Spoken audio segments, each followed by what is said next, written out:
I believe that most human beings are only living at about 40% of their capability. The mind has a governor, like a car.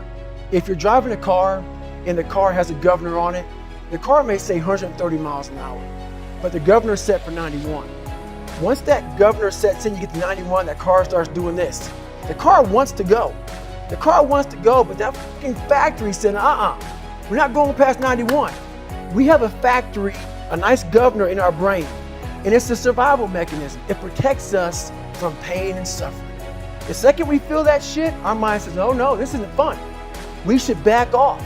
We should sit down, find something more comfortable. And there's something about the mind. The mind has the tactical advantage over you at all times. At all times of your life, the mind has a tactical advantage over you. Why is that? It knows what you're afraid of. It knows your insecurities. It knows your deep, dark lies. And it starts to push you away from that shit. It pushes you in a direction that is comfortable. The mind controls everything. So what I realized was that when I was growing up and I was 300 pounds and I got all fat and I got all insecure, I realized that my mind kept taking me in this direction. When things got uncomfortable for me, when I was facing my insecurities, I was facing my fears, my mind said, oh no, we have the tactical advantage. We need to get you, separate you from this feeling. This feeling of your life's all about feelings. We want the happy feeling. We don't want that feeling of this sucks. Why am I here? And you don't have any, so you can't answer those questions, so you leave.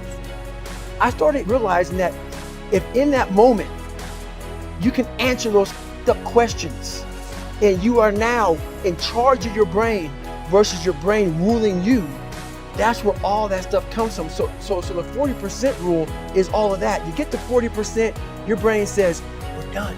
Let's roll, man. This is starting to get painful. This is uncomfortable. So you sit down. You have to figure out ways, and everybody's different. That's how the book kind of talks about, like we all have these things about, 5 steps to this and 4 steps to this. It's a lot more than that. That's all bullshit. It's a practice that you have to, it's a habit. So if you know that at 40%, I'm feeling pain. At 40% I'm feeling pain. That's where the 40% rule kicks in. Now it starts. Okay, I'm feeling pain. My mind's saying all this shit to me. It's saying, get out of here, run, flee. The fight or flight kicks in. Okay, we're done, we're not good enough. It starts telling you all these things. You start to believe it because the mind controls all. This is the time where you have to gain control back of your mind. It's okay, let me see if I can go 45%. And once you start giving yourself more and more hope and start realizing, okay, the mind starts to be, okay, what are you doing? We're supposed to be going right and you're going left. You start then controlling your mind. Start finding more in yourself. And then it goes from 40% to a lot further than that. But that's the start of it though. Get to the spot where your mind is saying stop. Wherever that is, you gotta get there first.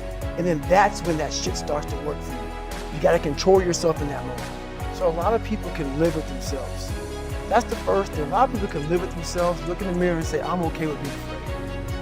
I'm okay with going on this easy highway over here. The easy highway has all these fucking signs and shit, directions, how to get somewhere. And you have to first be uncomfortable with how you feel about yourself. With that voice that a lot of us like to run away from, we all have it. We all have that voice that say, hey man, you're kind of wimping out right now. You're kind of being a little punk right now. But a lot of us say, okay, that's okay. It's okay to tell these little white lies to ourselves. So we first have to face the real you.